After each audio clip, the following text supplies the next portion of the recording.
At the time of recording this, the most anticipated game for April is a turn-based RPG from France, Clair Obscur Expedition 33. Lovingly referred to as Final Fantasy by people funnier than me, it has been interesting to see the hype around this game prior to launch, as people seem legitimately hyped for this turn-based RPG. Turn-based RPGs, to me, is one of those controversial genres. It's up there with walking simulators or visual novels, as it appears people have strong opinions on it one way or another when it comes to talking about turn-based games. Some think that grinding out levels and menu-based combat is a scourge on video games, taking out interactivity that makes the medium enjoyable, while others prefer the classic JRPG approach of grinding and building up your character and fighting God at the end. They always fight God at the end. The question is, in the age of hyper-realistic action games where you can combo on guys and make them poop themselves, why is it that turn-based still remains? What is it about turn-based gameplay that keeps people coming back, even though there are more interactive gameplay systems out there? In order to understand turn-based RPGs, we must go back to 1974. Nixon had just resigned, the Terracotta Warriors have been dug up by some farmer in China, and a little game called Dungeons and Dragons had just been released. Understand now, Dungeons and Dragons revolutionized RPG design, even in video games. The paper and pencil tabletop game sported a robust system to create your own fantasy character by assigning stat attributes and sporting a deep customization system for equipment. But most importantly, Dungeons and Dragons had a turn-based combat system where players picked moves and watched them play out against enemies of varying stats. Cut now to 1989. Reagan was in office and Tay-Tay had just been born. By this point, D&D had become a massive success as America was in the throes of the Satanic Panic. Most importantly though, in 1989, the first turn-based mass-market video game released. Dragon Warrior, or as it's known in Japan, Dragon Quest, was released May 27th of 1989, and it was a massive success on the NES, selling nearly 2 million copies worldwide. Dragon Quest really gave birth to turn-based games as we know it. I bring all this up because turn-based combat at this time was born of necessity. Dragon Quest just copied what worked in D&D in order to build a simpler role-playing experience. Due to the limitations on the NES, Dragon Quest couldn't be this massive grand adventure. Due to technical limitations at the time, the NES could not build a massive world without lighting itself on fire. In order to have this big, sweeping world that you could have an adventure game in, developers needed to rely on representations. Think about it, JRPGs are all about representations. A character on an overworld really is just a chess piece moving through an environment. Your mind fills in the blanks with your own imagination. Turn-based combat is the same way. Selecting an attack in the menu is just a representation of a character physically attacking and physically swinging a sword. What's interesting about turn-based games is what started as a limitation has grown into a genre in of itself, and that's because good turn-based games remain fun because they make the player use good planning and strategy.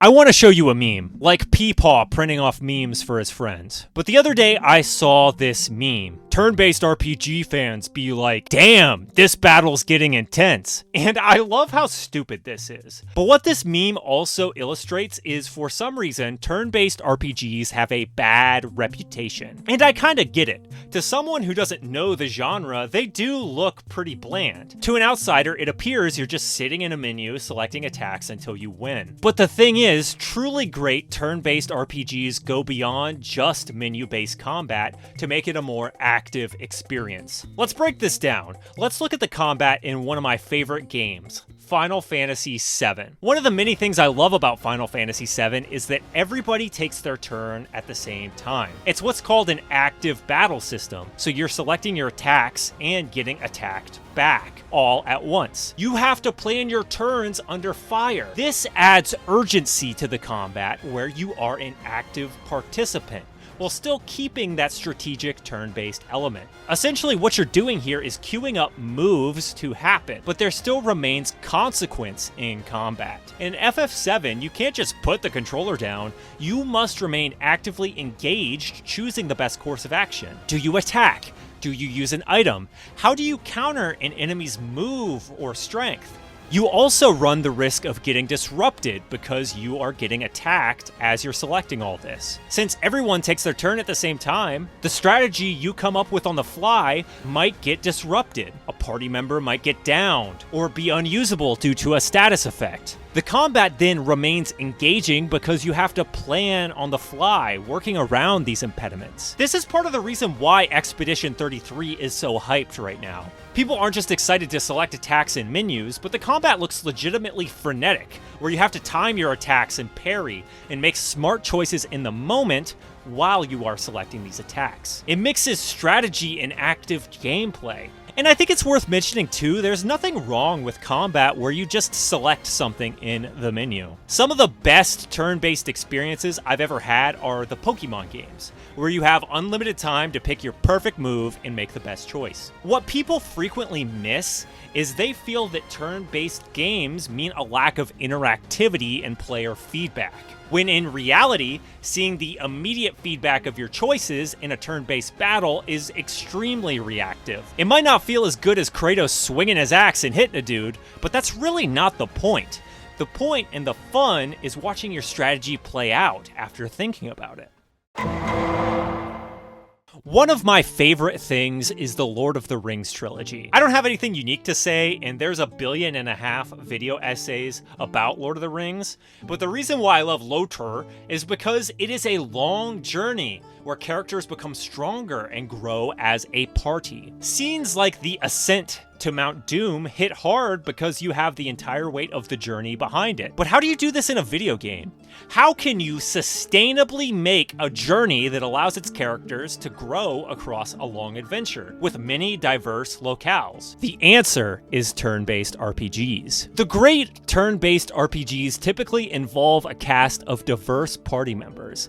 These party members might have different classes or jobs to increase gameplay variety, but it also ties into the game's main narrative. Again, with Final Fantasy VII, Aerith is a kind person, so she's a healer. Barrett is a tough-as-nails revolutionary, so it makes sense for him to be a soldier. Turn-based RPGs set up these archetypes so characters grow with the narrative, and they also grow from a gameplay perspective. In Final Fantasy VII, as the crew bands together to stop Sephiroth and Shinra, they grow and come together narratively, but also from a gameplay perspective as the player builds them out. So, as you progress in the story of Final Fantasy VII, Cloud grows as a character, but he also gets new limit breaks, better gear, and better materia that synergizes with the other party members. I say all this to say that good turn-based RPGs capture the long journey of a party coming together through both narrative and gameplay. We grow to like Cloud because of his narrative growth,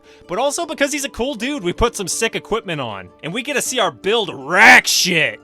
Turn-based RPGs also create these long, character-driven adventures in a sustainable way. Because you don't have 5 million different physics systems interacting in combat, the scope of the world can increase, adding in villages and towns that truly make the story feel global and the world feel lived in. A great example of this is the old, good Pokemon games. Because Pokemon's combat system is simple but deep, more development resources can go towards fleshing out the world. This is why those old Pokemon games felt so vast. Games like Soul Silver or Platinum have that sense of adventure, because you're constantly getting into new towns, exploring new environments, and meeting new characters as you progress through the journey. Full transparency, I wasn't into turn-based games until 2022. Sure, I played stuff like Pokemon, but I had that reductive view that a lot of people have with turn-based, reducing it down to selecting things in a menu and grinding out levels. But as I got into the genre, I learned that I loved it because it was a vehicle for adventure. It's a vehicle for characters to come together and grow across the course of an epic saga. Currently, turn-based games have been going through a renaissance. It's been shocking to see games like Baldur's Gate 3 or Sea of Stars, or even Expedition 33 get mainstream coverage and have legitimate hype behind them. It's been wonderful to see a genre that's often considered niche break through into more of the mainstream. It honestly appears that the turn-based genre is stronger than ever, and I do think a part of that is due to the modern success of Dungeons & Dragons. As channels like Critical Role and Dimension 20 have taken off, I do believe more people are open to turn-based RPG experiences, and they do see the value in a strategic gameplay system where you get to build out a character. But I also think this renaissance is occurring because a lot of the kids that grew up playing these great turn-based RPGs like Chrono Trigger or Final Fantasy VI are finally making the games that they wanted to play when they were kids. Turn-based RPGs exist now as more than just a way to get around technical limitations, but instead as a vehicle for in-depth strategy gameplay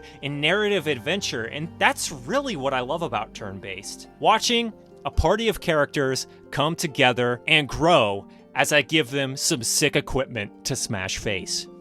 Remember, this channel is home to stinky opinions. Love what you saw? Hate what you saw? Drop a comment down below. And why not subscribe if you enjoyed the show? Thanks for me, Stanky, the CEO.